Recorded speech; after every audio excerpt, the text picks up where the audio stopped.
Como é que você acha que essa questão da cultura está associada ao bem-estar, assim, né? Como é que você acha que é essa conexão entre cultura e bem-estar? Como é que você enxerga isso no teu dia a dia, apoiando as empresas?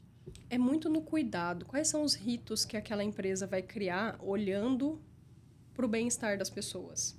E isso são coisas simples, assim. O que eu observo, assim, de motivo pelo qual as pessoas escolhem mudar de empresa? Um dos principais itens é cultura.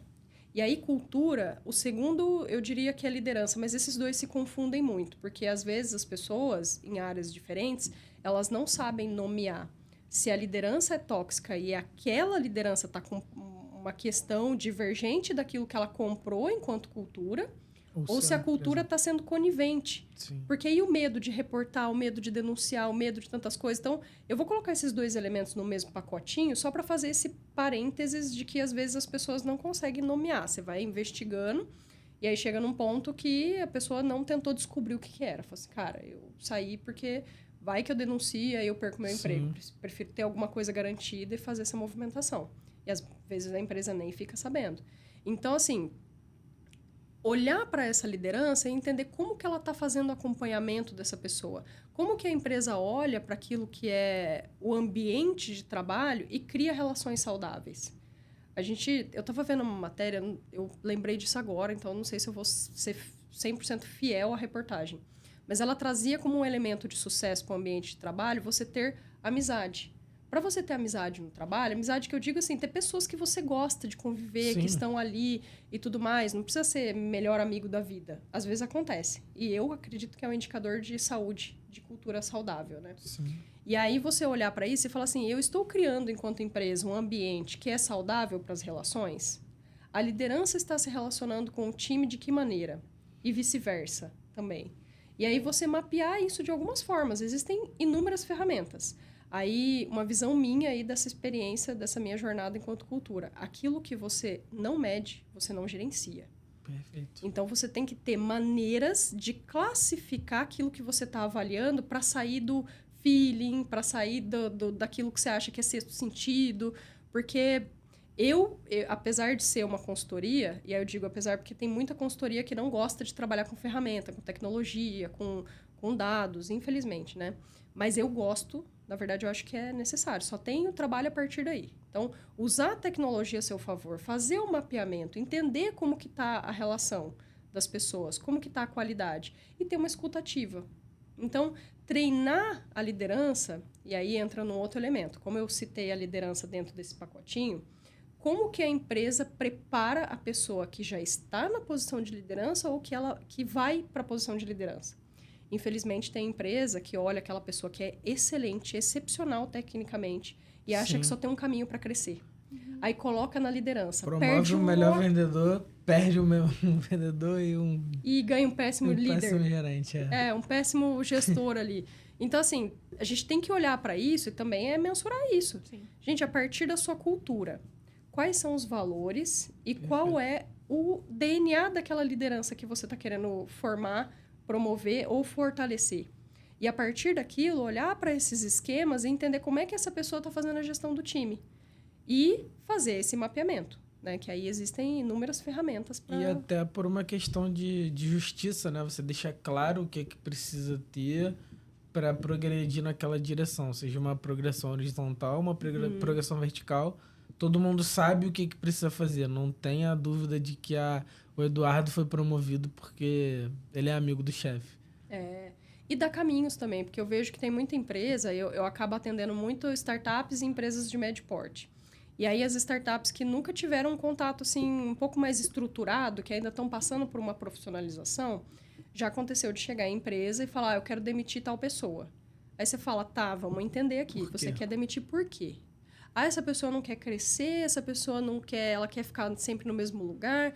Falei, tá, me conta um pouco mais sobre isso. Me dê situações em que eu consiga compreender que de fato é isso. Você deu feedback claro para essa pessoa? Você deu abertura? Aí você vai fazendo muitas perguntas. E aí o resultado foi, essa pessoa não queria uma posição de liderança. Sim. E aí eu falei, mas tudo bem se essa pessoa não quer uma posição de liderança. Não significa que ela não quer crescer. A gente tem alternativas, pode criar uma carreira em Y. Ela pode se tornar uma especialista. E aí seguir uma carreira técnica. Sim. Ah, não, mas se ela não quer ser líder, ela não quer crescer, a gente tem que demitir. Aí que você vê o problema sendo instaurado. Porque aí você pode perder uma pessoa que é excepcional ali pro time. Então, tudo isso tem que estar muito claro e tem que ser disseminado para a equipe. E cria até um problema para a própria cultura, porque tem espaço para muito menos líderes do que para pessoas técnicas. Então, todo mundo que está abaixo é porque ele é inferior. É isso que você está dizendo pro resto da tua equipe? E aí você fala assim, poxa, que você está vendendo para as pessoas quando você vai fazer recrutamento e seleção? Cara, entra aqui, se mata por essa posição aqui. E se você não conseguir, você não tem futuro. E eu acho que você traz um outro ponto importante, que é a gente conseguir entender como a cultura ela é esse atravessamento com vários outros temas do RH, né? Então, assim, tem essa cultura e aí a gente já está começando a olhar pela perspectiva de, olha, a gente precisa ter uma definição de cargos, de progressão de carreira, porque isso conecta, invariavelmente vai chegar nesse lugar. Então, não adianta, você precisa ter esse olhar mais integral, né, de um processo como um todo também. Não adianta olhar só para a cultura se você não pensa que, em algum momento, isso vai acontecer. Você precisa planejar isso, você precisa planejar que você vai ter um movimento de ir para uma posição de liderança e um movimento para uma posição mais técnica, e que cada um vai ter um perfil. E você precisa ajudar, inclusive, às vezes, as pessoas a identificarem, porque, às vezes, as pessoas também não conseguem ter esse olhar. Então, como é que a gente faz esse processo, né? Então... Eu acho que é legal que você está trazendo essa conexão entre assuntos que vem desse puxar da cultura, mas que isso vai se permeando por vários outros pontos importantes de serem definidos, inclusive quando é uma empresa menor, né, está se profissionalizando. Perfeito ponto, Pri. Inclusive, por esse motivo, de entender que o core ali, muitos dos subsistemas, eles seguem a regra da cultura, para você desenhar realmente... coesão ali entre os processos, a governança, enfim, o próprio desenvolvimento das pessoas ali dentro da tua organização. E aí, nos últimos 10 anos da minha carreira, eu acabei focando em construir RH do zero. Justamente por isso, porque às vezes vem uma startup, ela tá com um processo ali, fez uma captação, tá querendo crescer, agora eu quero contratar. Aí você fala, tá, com base em quê? Não sei, mas eu preciso aumentar a pessoa que faz essa atividade, essa e essa. E aí ela fala, poxa, mas você, né, daqui a pouco você vai perder essas pessoas porque você não tem uma estratégia. E a estratégia é isso, você casar o teu negócio, que é o que a gente sabe que é necessário, mas as empresas ainda estão descobrindo, né? Você casar a estratégia do teu negócio com a estratégia de pessoas. Porque pessoas, né, o negócio ele é feito de pessoas. Uma empresa não é uma estrutura de 4 paredes, ela é feita por pessoas para pessoas. Sim. Então, tem que tirar esse lugar, assim, de que não se deve falar de estratégia de pessoas. Porque senão você não tem sucesso. Né? O seu sucesso depende das pessoas. E conecta a estratégia com indicadores, com, né, entender que as coisas não são isoladas e que, na verdade, quando a gente consegue juntar tudo isso, a gente potencializa todo o processo que a gente está criando. Né? Exato. Eu costumo brincar que a cultura é o coração, que vai bombear sangue, os dados são o cérebro e todos os outros sistemas têm que funcionar também, senão os dois param. Então... engraçado, né? É importante essa visão de corpo humano, porque às vezes as pessoas colocam partes ali da estratégia como segundo plano, ou como se não fosse importante, como se fosse substituível. Perfeito. Se você tira um órgão ali, cara, é tudo vital. Então, assim, todos têm o seu papel ali. Isso, né, tem que ser dado atenção para isso. Pega a menor coisa no corpo, a veia, fura, pronto, morreu. Então, assim, e se você deixa contaminar?